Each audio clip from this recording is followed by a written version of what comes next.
Hi everyone, welcome back to my channel. So as you can tell by the title down below, in this video I'm going to be showing you guys how I make a potato bake. So with a potato bake, I do it pretty simple, pretty basic, I think pretty regular to most potato bakes.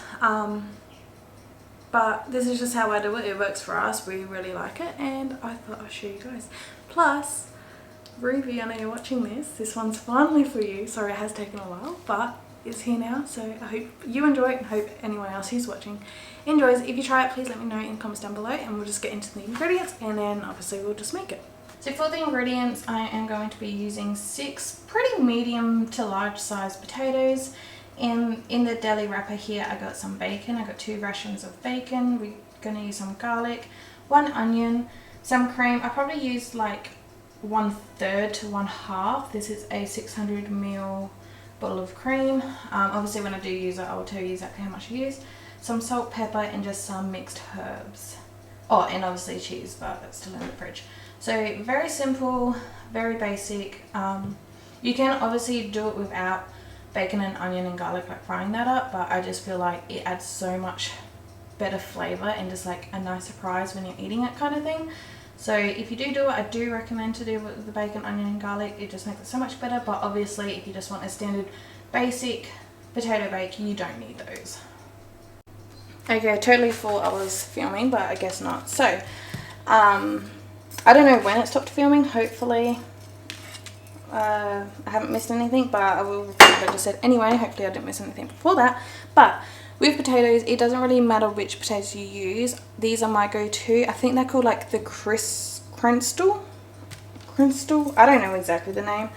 But just pretty much the potatoes with like the purple dots on them, as you can see, like they got purple marks on them. These potatoes I just find to be the best and the softest potato, and it just cooks pretty fast. So whether I do potato bake or mashed potato or roast potato or anything with potatoes, these are pretty much my go-to favorite type of potato to use. So I'm just peeling, well, I cut off both of the sides of the potato just so it's easier to peel, and I just use my knife. I do have a peeler, but I just feel like that's too fiddly and using a knife just quicker. So obviously the first step is to prepare all of your potatoes.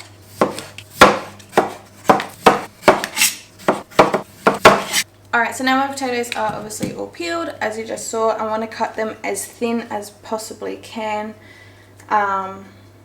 It's okay if it's a little thicker, but just however you do it, just try and make sure obviously they are all the same thickness. If you have a beef slicer, which I do really want to invest in one, it will be so much easier.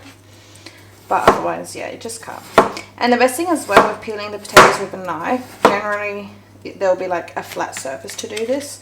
Rather than a peeler, it will kind of rounds it out. So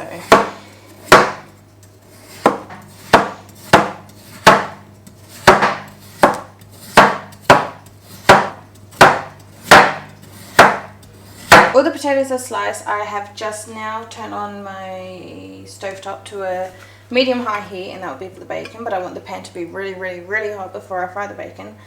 So while that's heating, I'm going to lay the potatoes. I'm going to lay them about halfway. Sometimes when you do get bits that are a bit thicker, I just kind of chuck it out because we don't want those. But yeah, otherwise just layer the potato down. And kind of like overlapping as well, as you can pretty much see what I'm doing here anyway.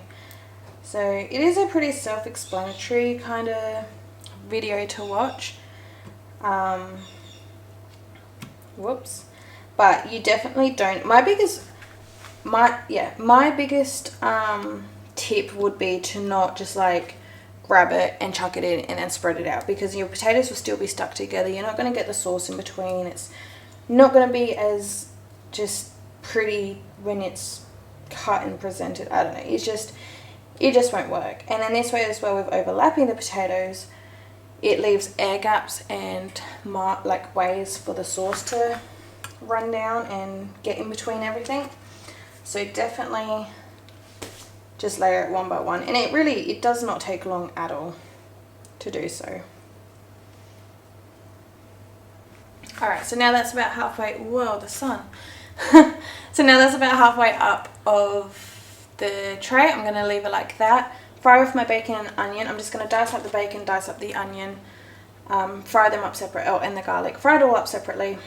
Yeah, we will just get into that. But for now, stop halfway.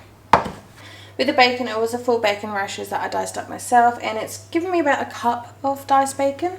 No oil or anything, you just pop it in.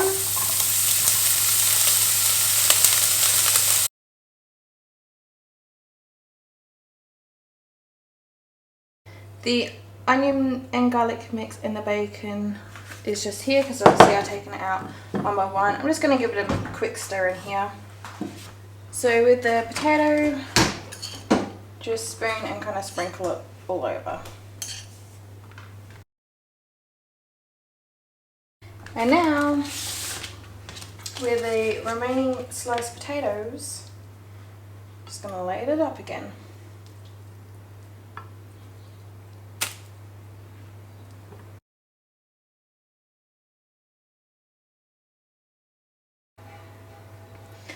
Alright, so that's pretty much the majority of my slice of potatoes. Got a few little bits or chunky bits left, but this is perfectly fine, full enough.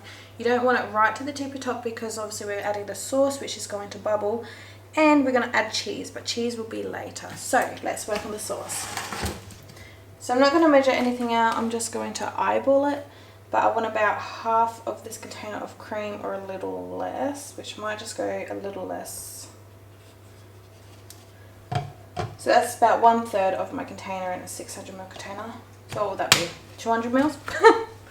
200 mils of cream. Dried mixed herbs. Working with mixed herbs of any kind, I always grab it in my fingers and pinch and rotate. That just helps crack it open and just releases more flavour. So I'll do 3 pinches. So it's probably about a teaspoon worth in total. Definitely spoon in your mix. Normally I'd have a tablespoon, but they're all dirty, so I've got a teaspoon. I'm going to be here for a while. Covering it with foil, and now that is going to go into my preheated oven. I'm doing a roast pork for tea and obviously sides and stuff. So my oven's already preheated, my pork's already in there.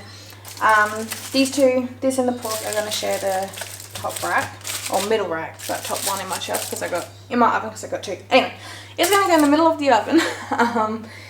Oven's already preheated at 180 degrees with the fan going, and this will go in for about 40-45 minutes. Alright, so I've just taken it out of the oven. No, it smells so good. So that was 40 minutes in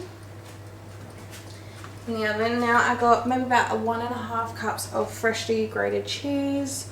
It's just normal, like, tasty cheese.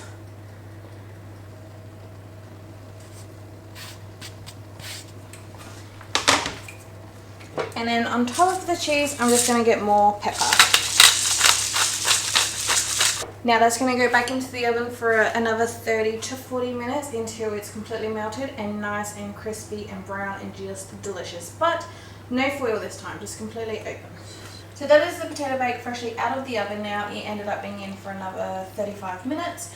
So the total cooking time was 40 minutes with foil, 35 not with foil, uncovered with the cheese on top for the last 35 minutes. So yeah, total of an hour and 15 minutes.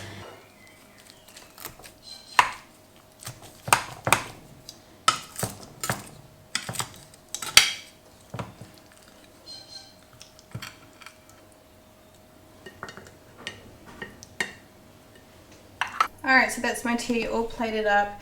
Turns out the applesauce was off in the fridge, so just gravy, which is a little disappointing, but whatever. That has nothing to do with the potato bake. So I got the potato bake here, and I've given myself a little extra because I love potato bake.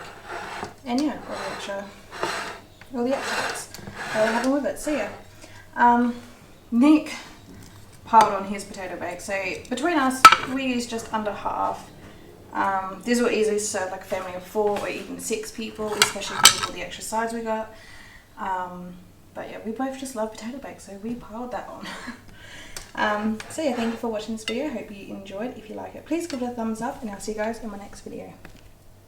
Bye.